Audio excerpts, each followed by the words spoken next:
Кабінетом міністрів України на должність уповноваженого із захисту державної мови в Україні Кремінь Тарас Дмитрович.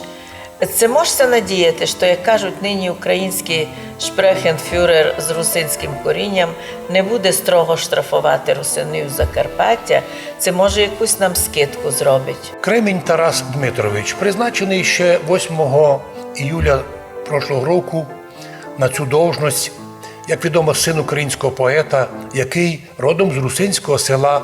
Його батько закінчив філологію у Ужгородському університеті, навчався безплатно, закінчив українську філологію, ніхто його не заставляв говорити по-руськи.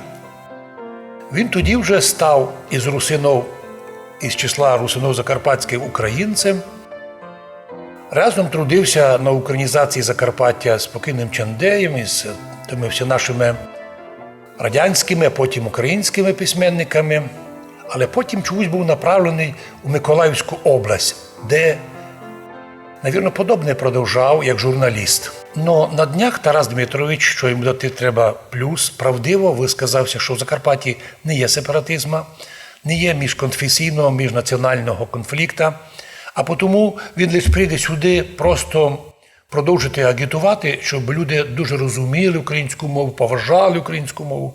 Шановний Тарас Дмитрович, до того, як ви ще народили, ми поважаємо українську мову і з часів совєтських іще, і нині володіємо українською мовою краще, ніж Николаївські ваші брати.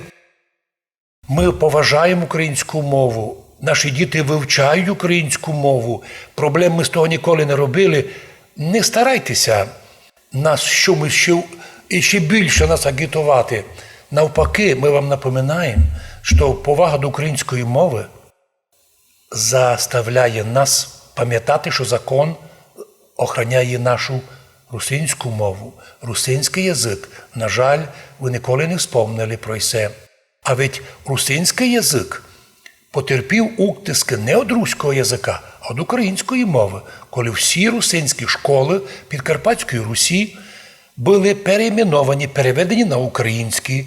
І до сих пір усі школи іменно з українською мовою. Ніхто у нас з тим проблему не робив.